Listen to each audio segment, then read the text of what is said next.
Existe um pecado que Jesus mesmo descreveu como aquele que não tem perdão, nem nesta vida nem na outra. Não é o que você está pensando, não é assassinato, não é adultério, não é roubo. A igreja sabe disso há 2000 anos, mas esse ensinamento nunca chegou direito ao povo simples, ao povo das periferias, das cidades do interior, ao povo que vai à missa todo domingo sem entender o peso do que carrega. Eu vou falar sobre isso hoje e vou falar com cuidado porque esse assunto mexe fundo com a alma. E eu já vi o que ele faz quando a pessoa descobre tarde demais que cometeu esse pecado sem nem perceber. Meu nome é Padre Fábio de Oliveira. Sou pároco há 18 anos aqui numa cidade pequena do interior de São Paulo. Batizei crianças que hoje já têm filhos. Enterrei avós que no leito da morte me contaram segredos que carregaram por décadas. Sento no confessionário toda semana, às vezes por 3, 4 horas seguidas, ouvindo pessoas de verdade. Agricultores, donas de casa, motoristas de caminhão, professores aposentados, pessoas que nunca leram um livro de teologia na vida, mas que carregam o peso das suas falhas com uma seriedade que deixaria muitos teólogos envergonhados. E é exatamente por essas pessoas que eu preciso falar sobre isso hoje. Se esse tipo de conversa faz sentido para você,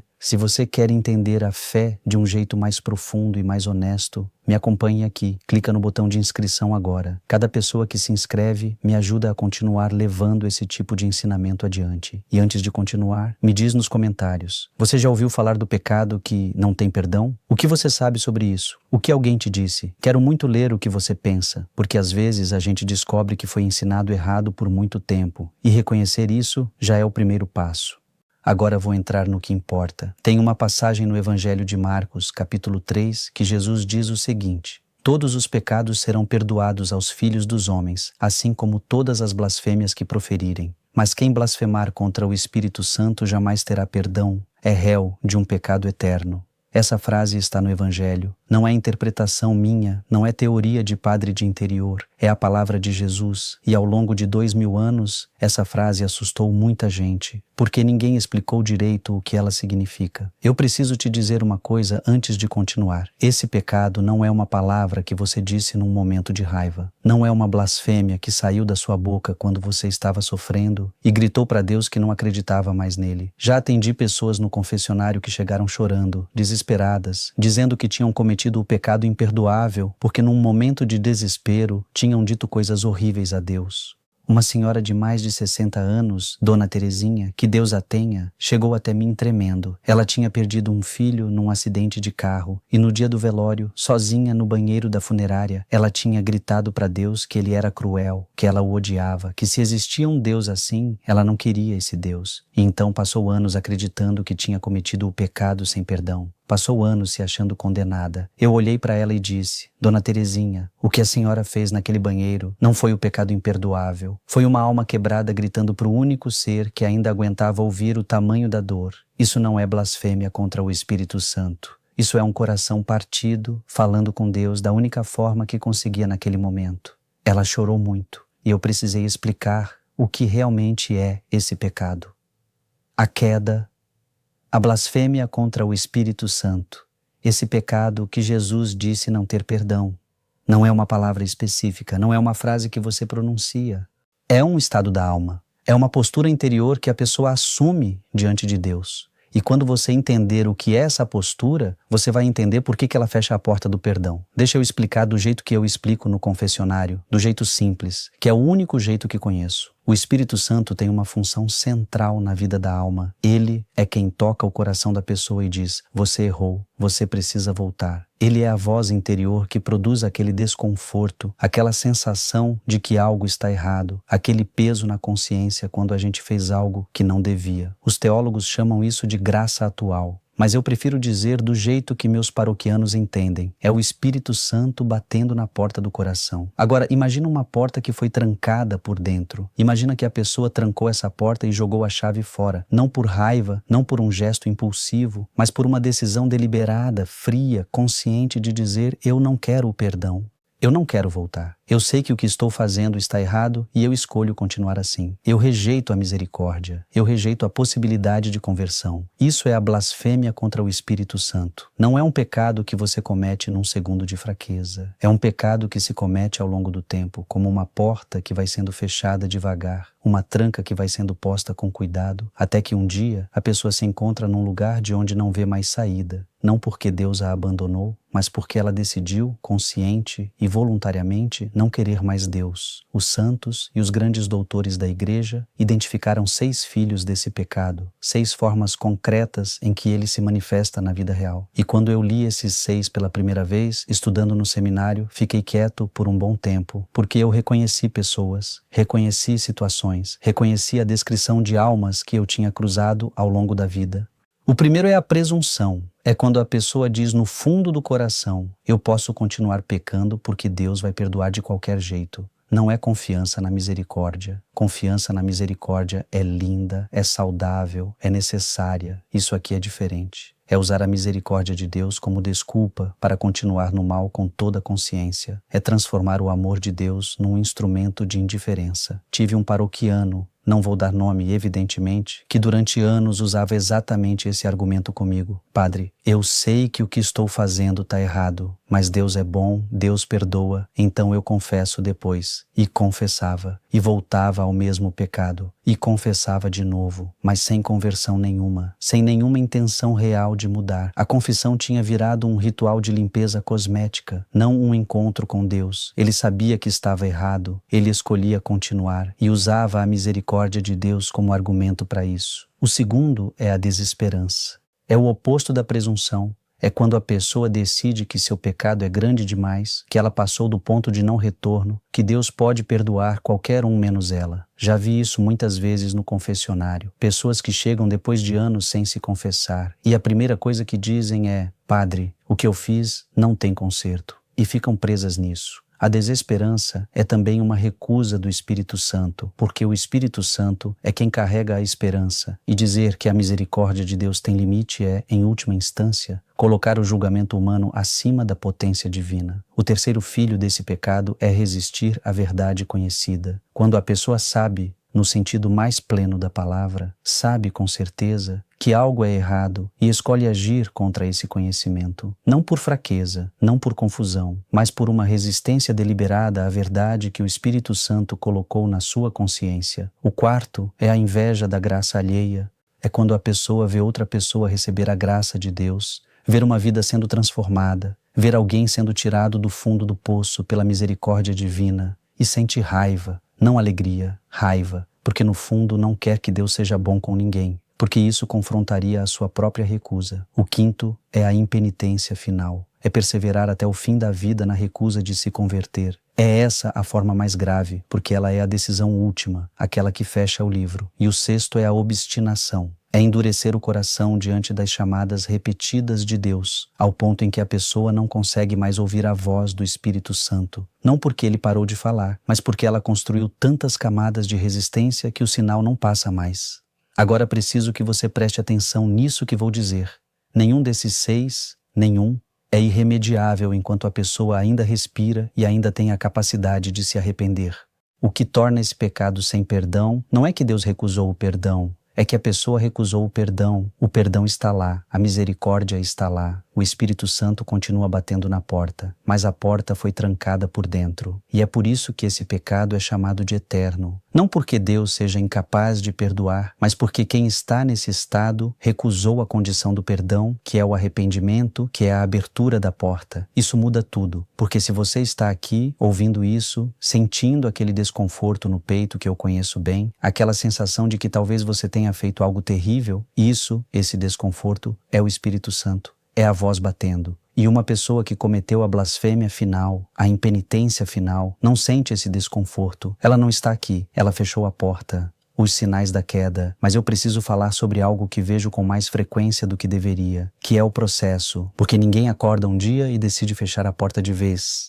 Isso acontece aos poucos. E há sinais pelo caminho que a maioria das pessoas ignora, ou minimiza, ou não reconhece como o que são. O primeiro sinal é o endurecimento progressivo da consciência. quando um pecado que antes te perturbava começa a não perturbar mais. Quando você se acostuma com o peso e o peso para de doer. Isso não é cura, é anestesia. E a anestesia da consciência é um sinal de alarme espiritual. Lembro de um homem que se confessava comigo regularmente quando eu cheguei nessa paróquia. Homem bom, trabalhador, família linda, mas tinha um problema com o jogo. Não o jogo social, mas o jogo compulsivo, aquele que consome a renda da família, que mente para esconder. No começo, ele chegava ao confessionário com aquilo pesando, chorava, prometia, lutava. Depois, com o tempo, as confissões foram ficando mais curtas, a voz foi ficando mais mecânica, o choro sumiu e um dia ele me disse, quase sem emoção: "Padre, o jogo de novo, sem peso, sem luta, só o registro de um fato." Aquilo me preocupou mais do que qualquer confissão anterior, porque o peso tinha sumido. E quando o peso some, é porque a consciência foi se acostumando com o erro. O segundo sinal é o afastamento progressivo dos sacramentos. Não necessariamente um afastamento dramático, uma declaração de abandono da fé. É mais sutil. É ir deixando a missa, é adiar a confissão, é parar de rezar.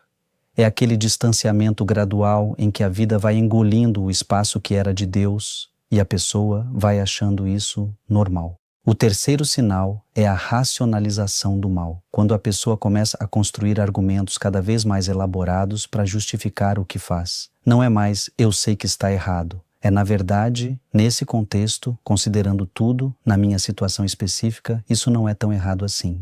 A inteligência sendo colocada a serviço da justificativa do próprio pecado. Esses três sinais juntos, consciência anestesiada, afastamento dos sacramentos, racionalização, são o caminho que leva à porta fechada, e eu os vejo. Vejo com frequência, e quando os vejo, sinto aquele peso no peito do pastor que reconhece uma ovelha se afastando do rebanho. A redenção. Mas agora preciso te dizer a parte mais importante. O caminho de volta existe. Enquanto a porta pode ser aberta, ela pode ser aberta. E a pergunta não é se Deus quer te receber de volta. Ele quer, sempre quis, nunca deixou de querer. A pergunta é: você está disposto a abrir a porta? Vou te dizer como se faz, não do jeito teórico.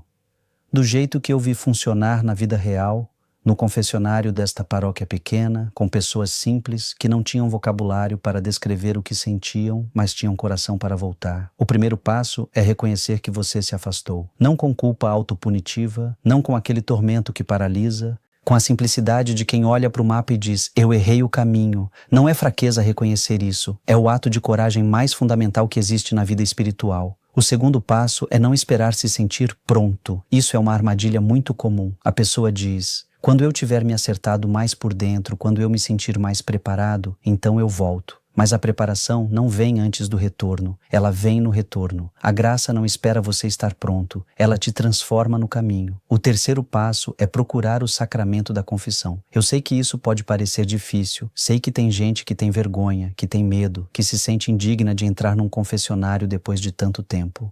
Mas o confessionário não é o lugar dos dignos, é o lugar dos que precisam, é o lugar dos doentes que vão ao médico. E todo padre que se prepara bem para essa função sabe que o que entra ali é uma alma que teve a coragem de abrir a porta. Já recebi confissões de pessoas que não se confessavam há 20 anos, 30 anos. Uma vez, uma senhora de 82 anos que não se confessava desde a juventude. Ela chegou ao confessionário carregando décadas e quando terminou, quando eu disse as palavras da absolvição, ela ficou em silêncio por um momento e depois disse: "Padre, parece que tirou um cobertor de cima de mim." 82 anos. A misericórdia de Deus não prescreve. O papel da Eucaristia. Agora preciso te falar de algo que está no coração de tudo isso. Algo que a Igreja guarda como o maior tesouro que existe sobre a face da terra e que para a maioria das pessoas é apenas um ritual de domingo.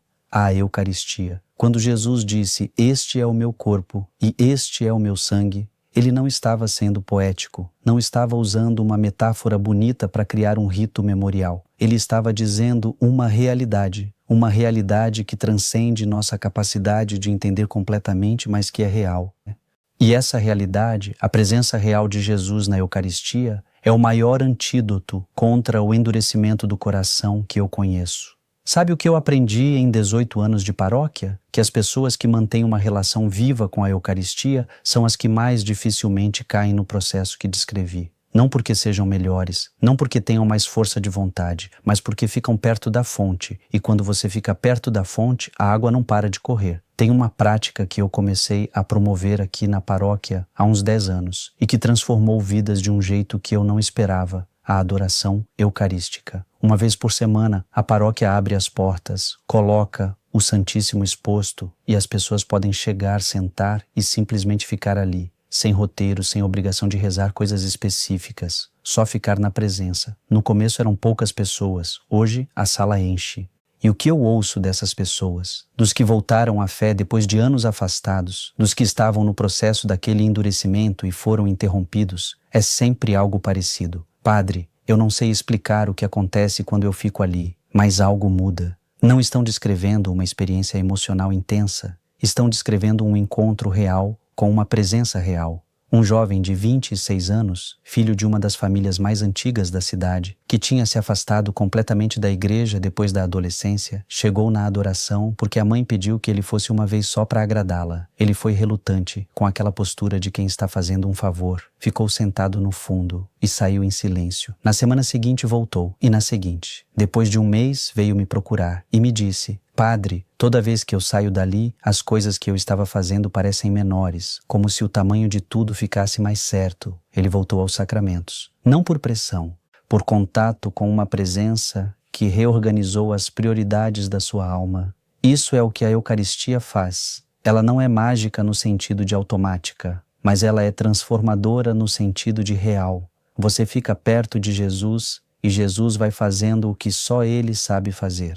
Como saber se você cometeu esse pecado? Agora vou responder a pergunta que o título colocou. Será que você já cometeu? Vou te dar critérios práticos, não teóricos. Primeiro, você sente desconforto ouvindo isso? Esse desconforto, essa sensação de que talvez você esteja longe, de que talvez você tenha se afastado mais do que percebeu, é o Espírito Santo. É o sinal de que a porta ainda está aberta. Uma pessoa que realmente fechou a porta definitivamente não sente esse desconforto. Ela está além disso. Segundo, você tem saudade de Deus?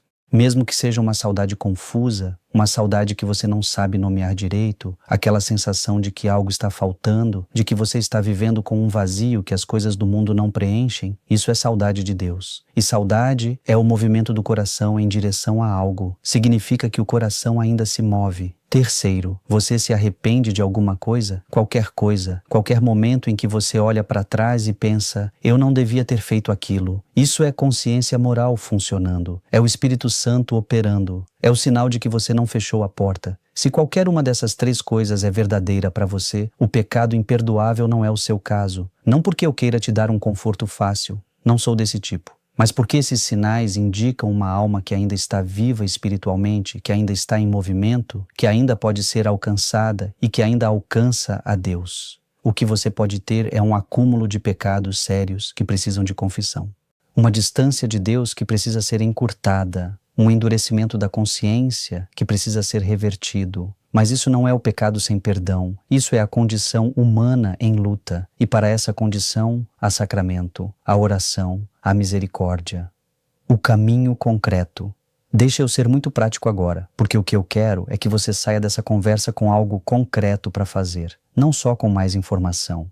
Se você reconheceu em si mesmo algum dos sinais que descrevi, a consciência anestesiada, o afastamento dos sacramentos, a racionalização do mal, faça o seguinte. Hoje, ainda hoje, reserve 5 minutos. Só 5. Vai num lugar quieto, pode ser o seu quarto, pode ser o banheiro, se for o único lugar onde você encontra silêncio. E fala com Deus, não com palavras bonitas, com as suas palavras. Diz o que está no seu coração. Se o que está no seu coração é confusão, diz que está confuso. Se é raiva, diz que está com raiva. Se é saudade, diz que está com saudade.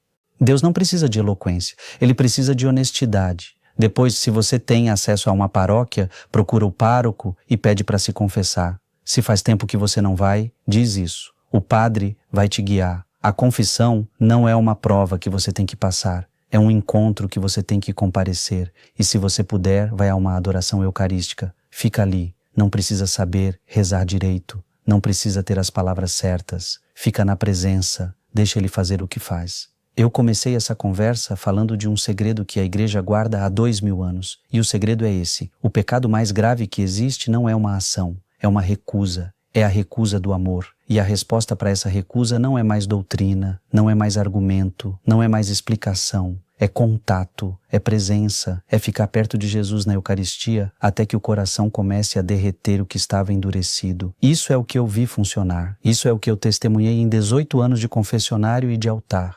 Não em livros, em pessoas reais, com vidas reais, com pecados reais que encontraram o caminho de volta. Oração final. Comunhão espiritual. Antes de terminar, quero rezar com você. Não importa onde você está, não importa o que você fez, não importa quanto tempo faz que você se afastou. Reza comigo agora. Senhor Jesus, eu me apresento diante de Ti como sou, não como gostaria de ser, não fingindo que está tudo bem quando não está, como sou, com tudo o que carreguei, com tudo o que fiz, com tudo o que negligenciei. Tu sabes o que está no meu coração mais do que eu mesmo sei, e eu quero que Tu saibas que neste momento eu estou abrindo essa porta. Pode ser uma abertura pequena, pode ser que eu tenha medo, pode ser que eu não entenda ainda tudo o que preciso entender, mas eu abro e peço que Tu entres. Senhor, eu creio que Tu estás presente na Eucaristia, real e verdadeiramente no Santíssimo Sacramento. E como não posso agora receber-te sacramentalmente, recebo-te espiritualmente no meu coração. Entra em mim como entraste na casa de Zaqueu, que todos chamavam de pecador, mas que tu escolheste visitar. Faz em mim o que só tu sabes fazer. Quebra o que precisa ser quebrado, cura o que precisa ser curado, transforma o que precisa ser transformado. Eu não sei rezar direito, mas sei que tu ouves, e isso por hoje é suficiente. Amém.